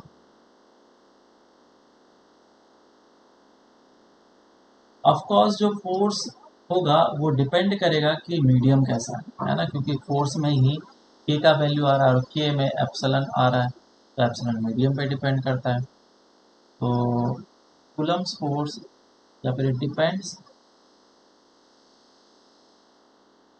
On the medium. मान लो इस पूरे में एक चार्ज रख दिया, प्लस क्यू और माइनस क्यू, जो भी इस पे फोर्स इस डायरेक्शन में लग रहा है, अट्रैक्शन हो रहा होगा, जो फोर्स लगेगा। अच्छा, मैंने ऊपर दोनों कुछ भी नहीं लिया, पॉजिटिव है या नेगेटिव हमें पता नहीं है, लेकिन फिर भी मैंने अट्रैक्शन फोर्स लगा दिया है।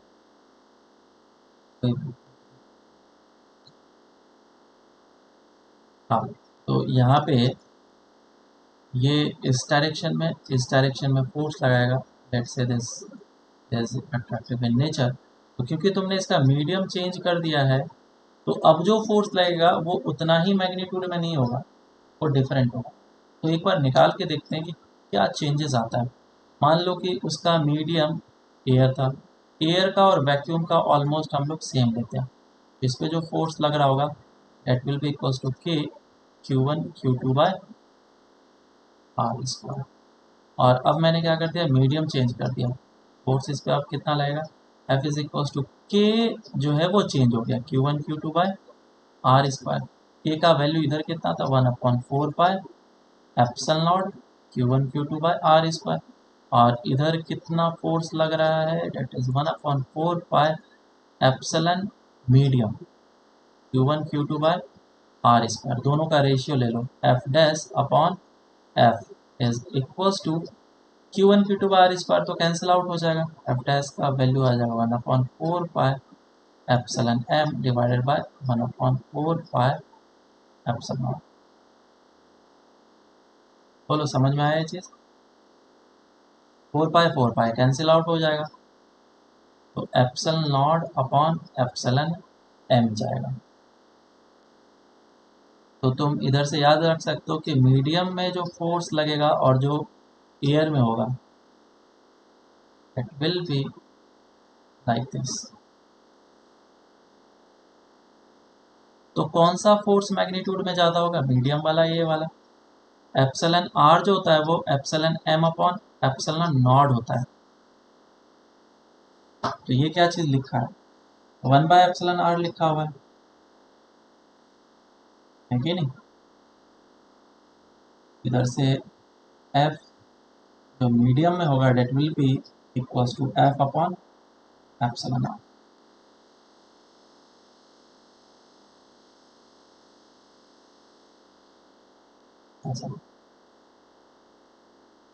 तो इस तरीके से हमारा फोर्स निकल सकता है। एप्सिलन आर का जो वैल्यू है वो 1 से बड़ा होता है।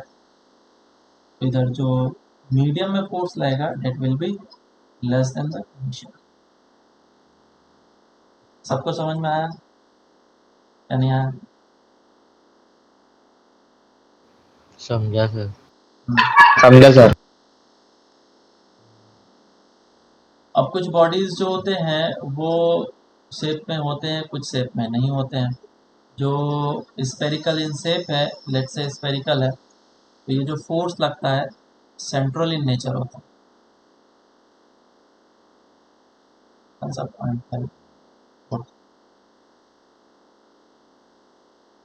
इट इज सेंट्रल, मतलब बॉडी के सेंटर पे हमेशा फोर्स लगाता है अगर तुम्हारा पॉइंट ऑब्जेक्ट नहीं है तो। लॉन्ग रेंज फोर्स है या नहीं है बताओ?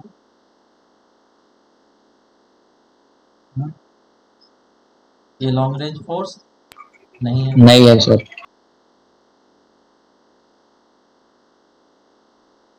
ग्रेविटेशनल फोर्स हमारा लॉन्ग रेंज फोर्स है।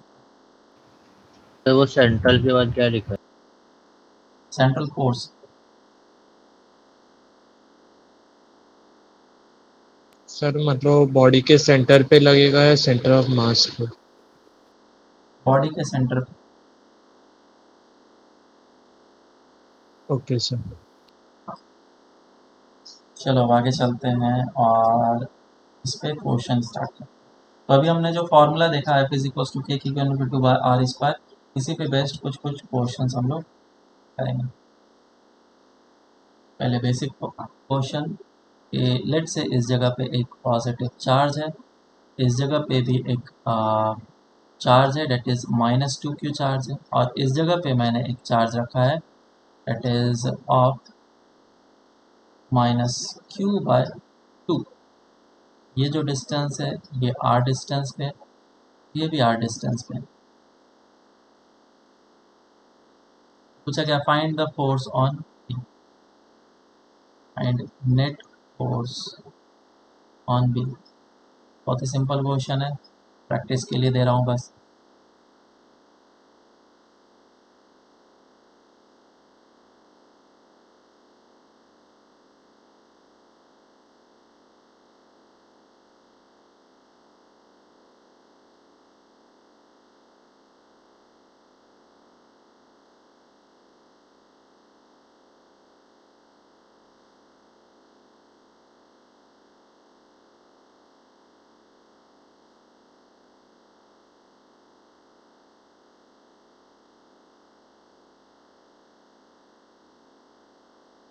आया आंसर?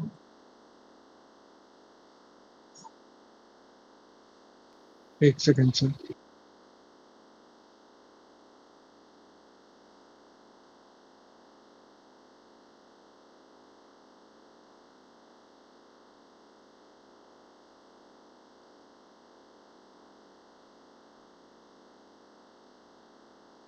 सर राइट साइड में लगेगा KQ²/2R²। KQ²/2R²। सबका आ गया क्या?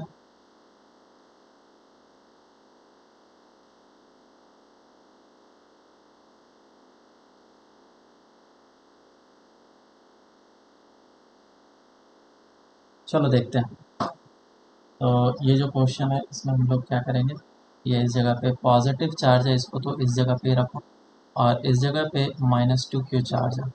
अब एक टाइम पे एक चीज़ को देखेंगे, ये मान लो कि इससे r डिस्टेंस पे है और इसके पास है नेगेटिव चार्ज, तो पॉजिटिव और नेगेटिव चार्ज क्या करेगा, अट्रैक्ट करेगा। So this will be attractive force, और F1 का जो वैल्यू होगा K Q1 Q2/r²। और जब मैं K Q1 लिखूंगा और Q2 लिखूंगा तो उन दोनों को मैं साइन के साथ पुट करूंगा, ठीक है। जब साइन के साथ पुट करूंगा तो मेरे को वैल्यू क्या दे देगा, -KQ²/r²। So this will be F1। लेकिन यहाँ पे माइनस साइन जो आया वो इस बात को डिनोट कर रहा है कि उसका डायरेक्शन किधर है, ठीक है। वो किस बात को डिनोट करता है कि उसका डायरेक्शन किधर है। लेकिन तुमने पहले ही डायरेक्शन पता रखा है कि ये तो इधर होगा, तो वापस से माइनस साइन मुझे यूज नहीं करना है। ऊपर जो फॉर्मूलेज होते हैं उसमें पॉजिटिव सर वो 4r² होगा ना।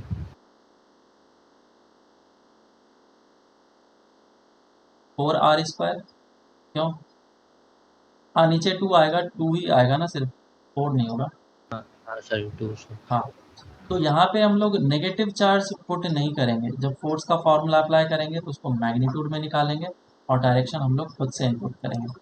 अब वापस से इन दोनों के लिए देखते हैं। तो ये दोनों एक दूसरे को क्या करेगा, रिपेल करेगा। तो रिपेल करेगा तो इधर F2 फोर्स लगेगा, रिपल्सन। और ये F2 का मैग्नीट्यूड कितना होगा। अब वापस से नेगेटिव चार्ज है तो माइनस साइन के साथ वैल्यू को पुट नहीं करेंगे। Q1 Q2/r, तो ये हो जाएगा Q/2 and 2Q divided by r²। Cancel out हो गया। ये कितना हो जाएगा, K Q² divided by r²। This is F2. So the net force on it will be equals to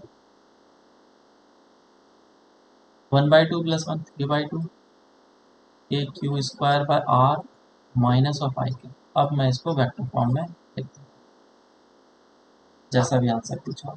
समझ में आया सबको? सर लाइक जो फॉर्मूले से वैल्यू आएगा उस पर फिर अगेन डायरेक्शन पुट करना है ना। हाँ, तो मैं सिर्फ मैग्नीट्यूड में वैल्यूज को पुट करना है Q1 Q2 को, और पुट करने के बाद यहाँ पे डायरेक्शन अपना लेना है। डायरेक्शन से तुम्हें पता चलेगा इन दोनों को ऐड करना है या सब्ट्रैक्ट करना है। क्लियर? हाँ सर। नेक्स्ट क्वेश्चन, ये एक ट्रायंगल है और इस ट्रायंगल में, चलो इक्विलेटरल ट्रायंगल ले लो। हाँ चलो ठीक, इक्विलेटरल ले लेता हूँ।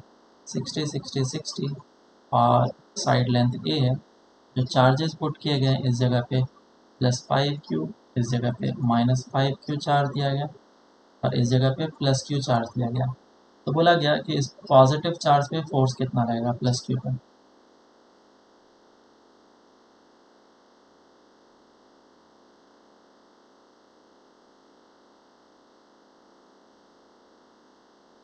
सॉल्व करो।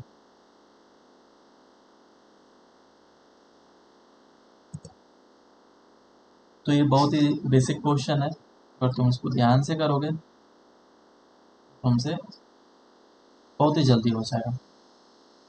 ये जो पॉजिटिव चार्ज है, इस पॉजिटिव चार्ज पे कैसा फोर्स लगेगा, रिपल्सिव, वो इस डायरेक्शन में जाएगा। और इसको मैं F1 बोल रहा हूँ। तो F1 फोर्स क्या होगा, F1 will be equals to K Q1 Q2/r²। Q1 is this much, Q2 is this much, divide by the distance between them, a²। इसको मैं लिख सकता हूँ 5K Q²/a²। तो मैं इस पूरे क्वांटिटी को कोई एक वैल्यू असाइन कर सकता हूँ। Let's say this is F, ये कितना हो जाएगा 5, ठीक है क्या। So this value is what, 5F। अब मैं इसके पास चलता हूँ। इस जगह पे एक नेगेटिव चार्ज है और पॉजिटिव चार्ज है, तो ये दोनों क्या करेगा, अट्रैक्ट करेगा। और अट्रैक्शन ऑलवेज इन दोनों के लाइन ज्वाइनिंग के अलोंग होता है, या रिपल्सन भी लाइन ज्वाइनिंग के अलोंग होगा। तो ये एक दूसरे को अट्रैक्ट किया, और ये फोर्स है F2। F2 कितना हो जाएगा, K Q1 Q2/r²। Q1 का वैल्यू है 5Q, Q2 का वैल्यू है Q divided by r² which is a²। तो F का वैल्यू क्या, मैं 5 टाइम्स ऑफ F लिख सकता हूँ, F2 का वैल्यू। तो ये भी इज इक्वल्स टू 5F हो गया। अब इन दोनों के बीच का एंगल कितना है, 60 डिग्री। अब यहाँ पे समझने वाली बात है कि दो फोर्सेस हैं जो कि इक्वल इन मैग्नीट्यूड है और इन दोनों के बीच का एंगल कितना है? 120 डिग्री। 120 डिग्री। अगर तुम्हें अच्छे से पता हो और मैंने पढ़ाया है ये बात, कोई अगर दो इक्वल इन मैग्नीट्यूड वेक्टर्स होते हैं 120 डिग्री पे, तो उसका रिजल्टेंट कितना होता है और किस डायरेक्शन में होता है? उसका रिजल्टेंट होता है एफ। तो एफ cos 120 डिग्री होगा और बीच में वो 60 डिग्री का एंगल, ठीक है। और 60 डिग्री पे होता है तो कितना रिजल्टेंट होता है? एफ एफ है तो पैरेललोग्राम लॉ ऑफ एडिशन लगाते हैं ना हम लोग, ये √3 टाइम्स ऑफ एफ होता है। और अगर 90 डिग्री का एंगल हो दो इक्वल इन मैग्नीट्यूड वेक्टर्स के बीच में, तो कितना होता है? √2f। याद आ रहा है क्या ये सब चीज? Yes sir. हाँ, तो देखो ये यस सर। जो एंगल है 30 डिग्री है और ये भी जो एंगल है it is also 30 degree. Symmetrical होने के कारण से इन दोनों के बीच में 120 डिग्री का एंगल है और जो रिजल्टेंट होगा वो 5f होगा। So net force will be equals to 5f in I का डायरेक्शन।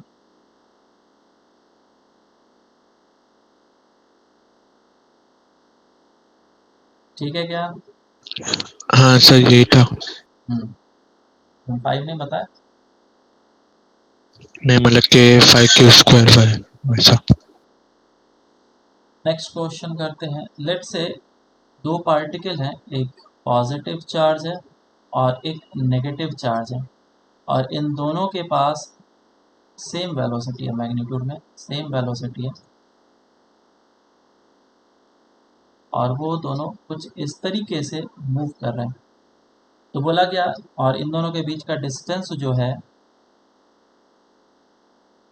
वो r है।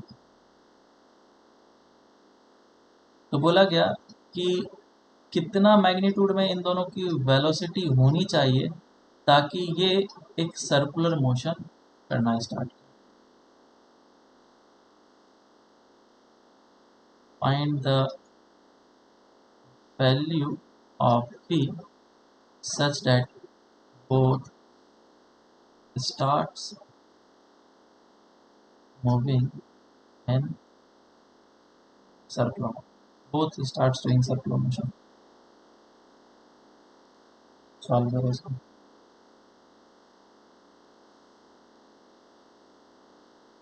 वो Q² आ रहा है। हाँ, वही Q1 Q2 का मैग्नीट्यूड सेम है। तो देखो, अगर इन दोनों को सर्कुलर मोशन में मूव करना है, सर्कल में मूव करना है, तो सर्कुलर मोशन करेगा। तो इसके पास पॉजिटिव चार्ज है और इसके पास नेगेटिव चार्ज है। तो पहले मैं सिर्फ पॉजिटिव चार्ज पे कंसंट्रेट करूँ तो इस पे फोर्स लगेगा इस डायरेक्शन में, कौन सा? Electrostatic force. और क्या ये इलेक्ट्रोस्टैटिक फोर्स इसको सेंट्रीपिटल फोर्स प्रोवाइड करेगा। तो ये जगह के Q1 Q2 by r square, distance between them is this much. और क्योंकि सर्कुलर मोशन कर रहा है तो इसका रेडियस कितना हो जाएगा? r/2 which is mv² r। समझ में आया क्या? इधर से मुझे वेलोसिटी निकालना है, तो ये हो जाएगा k Q² divided by 2r, और m भी आएगा √अंडर। सही है क्या? देखो, yes sir. No sir. mv² by r में तुमने r/2 रेडियस नहीं लिया, हाँ ये मिस्टेक हो गया। ठीक है, एक क्वेश्चन और करते हैं। लेट्स से कि एक हेक्सागन है और हेक्सागन का साइड लेंथ a है और चार्जेस प्लेस किए गए हैं यहाँ पे। Let's say +q charge place किया गया इस जगह पे। क्या लेने, दो वेरिएंट बनते हैं इसमें, दोनों वेरिएंट कराता हूँ। -q इस जगह पे +q, -q, +q and -q। और एक और है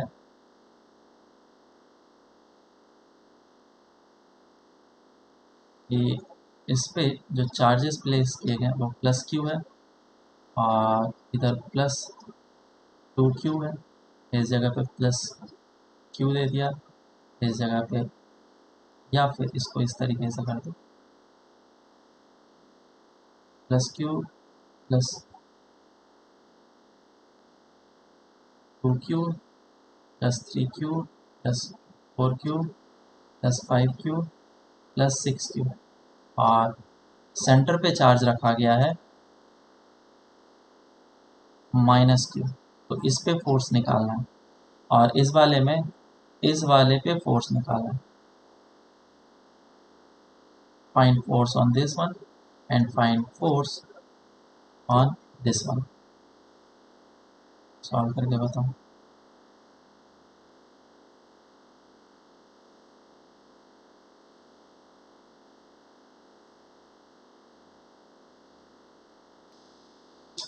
ओके, तो तुम लोगों ने क्या आंसर बताया, चेक करते हैं कि सही है गलत है। सबसे पहले वाले को अगर हम लोग देखें तो फर्स्ट वाले में जो चार्जेस हैं वो पॉजिटिव नेगेटिव है ना। तो यहाँ पे एक नेगेटिव चार्ज है, पहले इसके कारण से देखते हैं। ये पॉजिटिव चार्ज है और इस जगह पे नेगेटिव चार्ज है, तो ये क्या करेगा, एक दूसरे को अट्रैक्ट करेगा और इस डायरेक्शन में फोर्स लगेगा। और F का वैल्यू क्या होगा, K Q1 Q2 by R square. लेकिन नीचे मुझे डिस्टेंस देखना पड़ेगा कि ये कितना है। अगर तुम इसको ज्योमेट्री से करोगे तो डिस्टेंस तुमको पता चल जाएगा। परपेंडिकुलर ड्रॉप कर लो एक, और ये भी एक परपेंडिकुलर ड्रॉप, तो this angle is 60 degree. A cos 60 हो जाएगा ये, विच इज़ a/2, इधर भी a/2, और ये डिस्टेंस a है, तो टोटल डिस्टेंस 2a हो जाएगा। तो के Q square divide by 2a का होल स्क्वायर, विच इज़ कितना हो गया, ये Q square divided by A square into 1/, ये आ गया। तो ये है मेरा F1 और इसको मैं F/4 बोलूँगा। So this force is F/4। अब इन दोनों को देखते हैं, क्या ये दोनों फोर्सेस इस पे इस डायरेक्शन में लगाएंगे और ये कैसा इक्विलेटरल ट्रायंगल है या नहीं है, बिल्कुल इक्विलेटरल ट्रायंगल। तो ये एंगल 60 और ये भी एंगल 60, और ये जो फोर्स होगा ये ऐसा लगेगा। क्या दोनों इक्वल इन मैग्नीट्यूड लगाएगा, बिल्कुल लगाएगा। तो अगर मैं इसको F2 बोल लूँ तो ये भी F2 हो जाएगा। F2 का वैल्यू कितना हो जाएगा, क्या मैं निकाल सकता हूँ, ये एंगल है 30 डिग्री, तो ये डिस्टेंस कितना हो जाएगा, this distance will be equals to a cos 30। cos 30 is √3/2, और जब इसको डबल करेंगे तो a cos 30 हो जाएगा total distance, which will be equals to a√3। तो फोर्स कितना लगा, F2 is equals to K Q1 Q2 by R square, which is √3a का होल स्क्वायर। कितना आ जाएगा, a Q square upon a square, which is F/3। अब समझना बात को कि अभी ठीक है, लास्ट में बताता हूँ। लास्ट है थर्ड वाला, ये फोर्स लगेगा F3, और F3 फोर्स कितना होगा, F3 will be equals to, attractive है या रिपल्सिव है, अच्छा सॉरी ये रिपल्सिव था, मैंने अट्रैक्टिव शो कर दिया, रिपल्सिव, और ये वाला अट्रैक्टिव है, F3 अट्रैक्टिव है, तो हो जाएगा के क्यू स्क्वायर अपॉन ए स्क्वायर। अब मैं वापस से इसको ड्रॉ करके मैं दिखाऊंगा कौन सा अट्रैक्टिव कौन सा रिपल्सिव लगा और किस डायरेक्शन में लगा। पहला जो फोर्स था वो अट्रैक्टिव था, इस डायरेक्शन में लगा, और कितना लगा, F/4। दूसरा जो फोर्स है वो कैसा है, रिपल्सिव, और इस डायरेक्शन में लगा, मैग्नीट्यूड कितना है, F/3, F/3, और ये ऐसे होगा,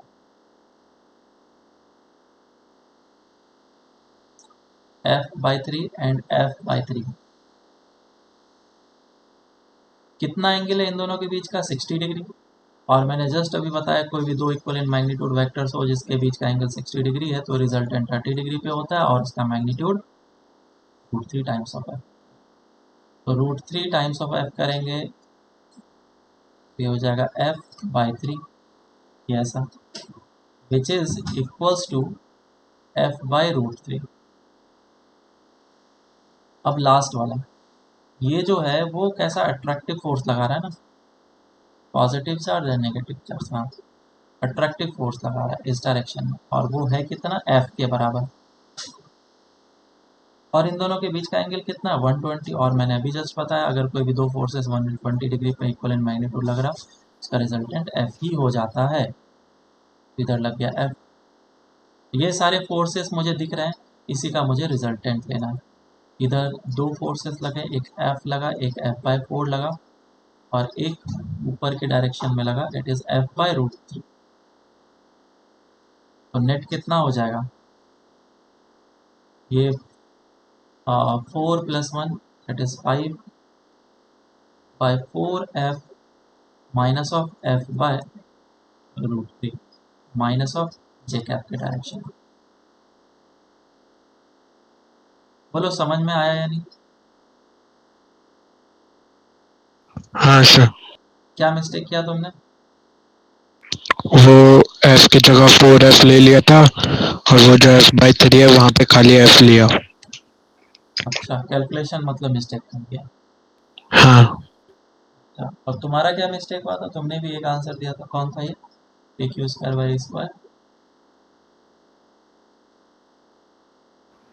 सर वो सिर्फ F3 वाला लिया, F2 F1 नहीं लिया था।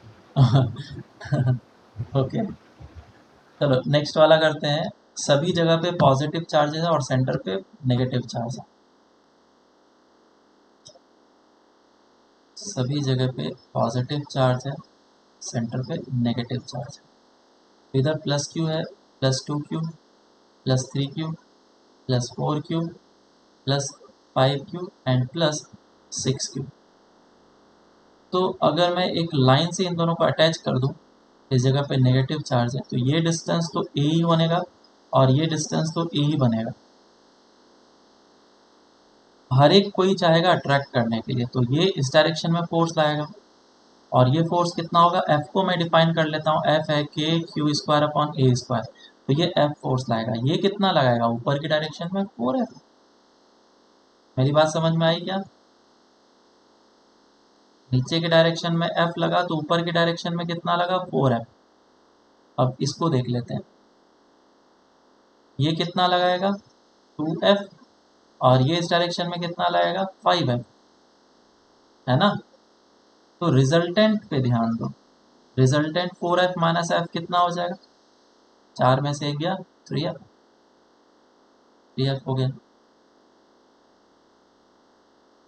और ये कितना हो जाएगा, 2F, और ये 5F में से जाएगा तो 3F हो जाएगा, इस डायरेक्शन में 3F आ गया। और अब इसको देख लेते हैं, तो ये 3 है और ये 3 है, माइनस हो गया तो इधर भी 3 है।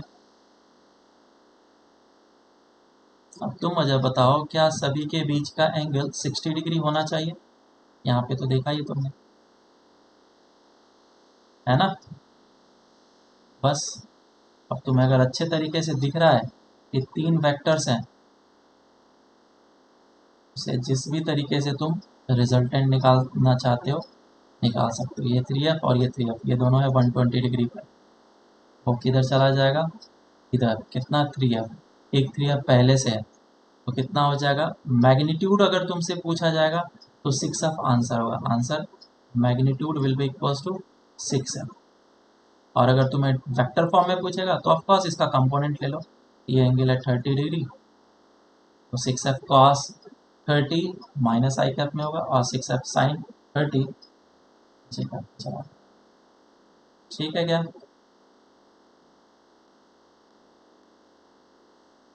चलो तो एक क्वेश्चन मैं दे देता हूँ, और उस क्वेश्चन को करके लेके आना तुम लोग। ये लास्ट क्वेश्चन ये है, एक बॉडी है जिसके ऊपर पॉजिटिव चार्जेस प्लेस किए गए यूनिफॉर्मली, क्यू चार्ज, इसका लेंथ जो है वो दिया गया है L, और एक पॉजिटिव चार्ज, पॉइंट चार्ज रखा गया at a distance of A। पूछा गया find the net force on +Q charge. ठीक है, रॉड को पॉजिटिवली चार्ज किया गया है क्यू अमाउंट से, तो उस पॉजिटिव चार्ज पे फोर्स कितना लगेगा ये तुम्हें निकालना है। ठीक है, चलो बाकी नेक्स्ट क्लास से करेंगे। और नेक्स्ट क्लास में होमवर्क जो हम लोग डिस्कस करेंगे एक्सरसाइज 3 का पार्ट 2, जिसमें मेंस है ना, और एक नेक्स्ट डीपीपी कर लेना। कितने क्वेश्चन है पार्ट 2 में? 19। 19 होगी। ठीक है, एक डीपीपी कर सकते हैं next DPP, that is I think A4 होगा। चलो इतना करो, यस सर। फिर बाकी नेक्स्ट क्लास से स्टार्ट करें।